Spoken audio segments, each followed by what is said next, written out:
Hi guys, आज हम बात करेंगे इंटूबेशन के complication and 7 step of the preparations के लिए। 7 step of the pre intubation intubation के लिए तो उसमें 7P क्या रहेगा? पहला preparation, pre oxygenation, pre treatment, paralysis with induction, protection, placement of the tube, post intubation management. तो प्रिपरेशन में अपन क्या देखेंगे?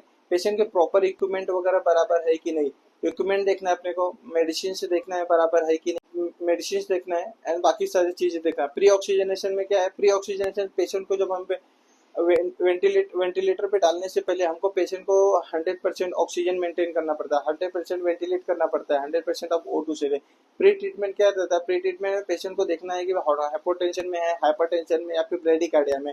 पहले हम उसको इमरजेंसी एक ड्रग देंगे, ड्रग देने के बाद हम प्री और पेशेंट को सिडेट करने के लिए भी चाहिए अपने को, ठीक है। पैरालिसिस विथ इंडक्शन, पैरालिसिस अगर पेशेंट पैरालिसिस पे है तो उसमें अपन को कैसे इंडक्ट कर सकते हैं उसको, वो भी अपने को देखना पड़ेगा।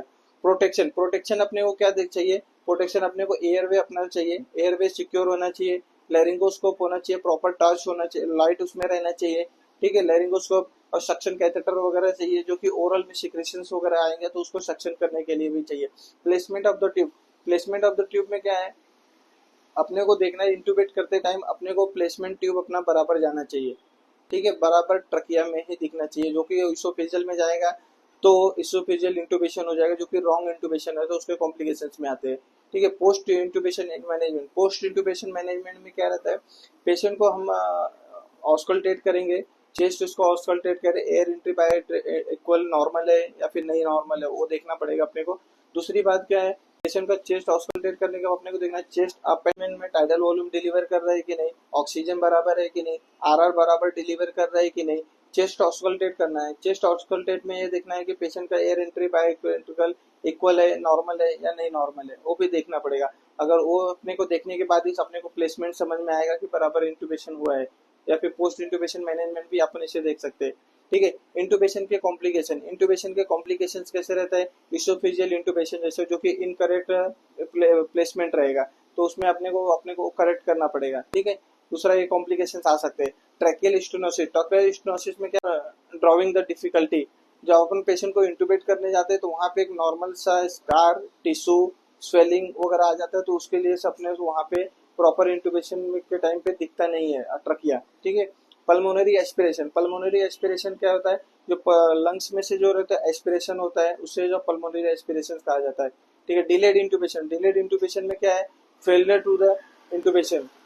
अपन जब पेशेंट को इंटूबेट करने जाते हैं तो वहाँ पे इंटूबेट नहीं हो पाता है पेशेंट, पेशेंट को अपन वेंटिलेटर पे नहीं डाल सकते, उस टाइम पे क्या होता है?